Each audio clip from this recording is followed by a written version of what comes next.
2, 1, kayıt. Başladık mı? Evet. Gelin beraber Allah'ı bulmanın birkaç basit yollarını beraber bulalım. Geçenlerde Sait abi bir tane kardeşim yanıma gelip bana şu soruyu sordu. Allah nasıl biri? Hepimizi görüyorsa, duyuyorsa çok mu büyük gözleri, kulakları var? Bize benziyor mu? Dedim gel şu sorunu beraber çözelim. Allah'ın nasıl biri olduğunu düşündün mü? İşte Allah düşündüklerinden çok daha ötesi. Çünkü canım kardeşim Allah'ın zatı zaman ve mekandan münezzehtir.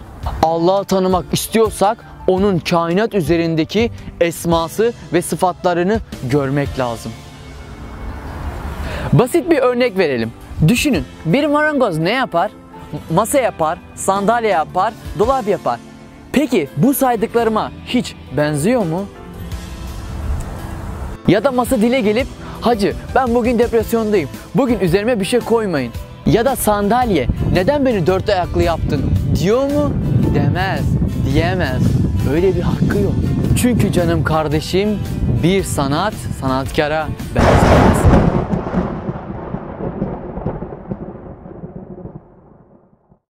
Bu yüzden Allah'ın sıfatlarını görmek istiyorsak onun kainattaki eylemlerine bakmak gerekiyor. Birkaç Allah'ın esmasıyla bunu anlatmak gerekirse tüm kainatı düşünün. Geceyi, gündüzü, denizi, yeşilliği, doğayı öyle bir ahenk içinde yaratılmış ki buna Allah'ın esması olan Müsafir isminden başka bir şey söylemek ne kadar doğru. Hiçbir ilmi olmamasına rağmen matematikten anlamayan akılsız bir arının her defasında müthiş bir geometrik şekli altıgeni çizmesini düşünün. Allah'ın hikmeti. Sonra Er-Razak esmasını ele alalım. Bir kuşu düşünün. Bir kuşun rızkını bulması için ne yapması gerekiyor? Uçması gerekiyor. Zaten rızkı veren Allah. Bizim ne yapmamız gerekiyor? Mücadele etmemiz gerekiyor. Ayet ne diyor? Her insanın kaderini kendi kişisel seçimine bağlamışızdır. Şimdi gelelim diğer bir konuya. Madem Allah adaletli niye bazılarını zengin yaratmış? Niye fakirmiş? Onca hastalar niyeymiş? Ölümlere neden müsaade ediyormuş? Mış. Canım kardeşim, sen bu dünyaya gelirken nasıl sana sorulmadıysa giderken de sana sorulmayacak.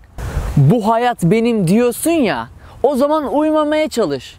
Hani her şeye hakimsin ya, göz kapaklarına sahip çık bakalım, hiç uyumasın. Midene sahip çık, hiç yemek yemesin. Hadi. Bak dostum, bir terziyle olayı açıklamaya çalışalım inşallah. Farz edelim sen bir mankensin ve terziye gidiyorsun. Bir kumaş dikecek terzi sana, seni en güzel göstermek için. Sana uygun kumaşı dikmek için seni oturtup kaldırtır, bacaklarını kollarını kaldırtır. Sırf sana uygun ölçüleri bulmak için seni şekilden şekle sok. Peki sen diyebilir misin? Bunu niye böyle yaptın? Diyemezsin.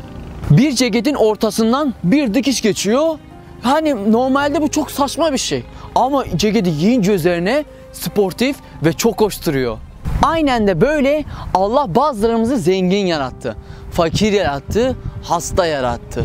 Çünkü Allah'ın esmasını bulmamız için. Mesela hasta olduğumuz zaman Allah'ın esması olan El Şafi, şifa veren esmasının vaktinin girdiğini anlarız. Zenginlere onca rızk verir, El Basit, dilediğine rızkı bol veren esmasını görmemiz için vermiştir. Hem unutma kardeşim, Allahu Teala bir insanı hem varlıkla sınar hem yoklukla. Onlarca mal verip bakalım kulum şükredip diğer yardıma muhtaç kardeşlerine yardım edecek mi der. Diğer bir kulunu yoklukla sınar. Bakalım kulum sabredip beni bulacak mı der. Hem düşünsene bunca çektiğin acılar, sıkıntılar, hastalıklar Allah'ı görmek içinmiş. Sence de değmez mi? Birden hastalandınız. Hastalık gitgide kötüye gidiyor. Gidiyor. Kalben dediniz ki Allah'ım senin bu hastalıktan haberin var mı? Var. O zaman ben bu hastalıktan razıyım. Kaza oldu, çocuğunuz vefat etti. Allah'ım, eylemi yaratan sen değil misin? Evet, o zaman ben çocuğumun alınmasından da razıyım. Ekonomik sıkıntılar yaşıyorsunuz ve iş iyice çığırından çıktı. Allah'ım, senin bu durumundan haberin var mı? Var. Bu durumu biliyor musun? Evet. O zaman ben başkasına neye daralayayım ki? Ben bu duruma da razıyım. Başınıza gelen her şeye kalben razıyım dediğinizde sonunda her şeye razı olan kulum gel şimdi ben de senden razıyım demesine değmez mi bütün razı olduklarımız? Terk edildin, yalnız kaldın. Her şeyin bitti gitti. Niye daraldın? Kardeşim, kardeşim, canım kardeşim. Bütün dünya küsse ehemmiyeti yok. Allah razı olsa yeter.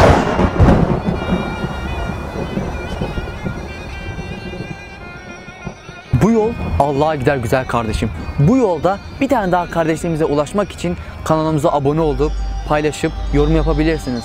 Allah bizi bu davada yürütsün. Bu davada çürütsün. Amin, amin, amin. Selametle.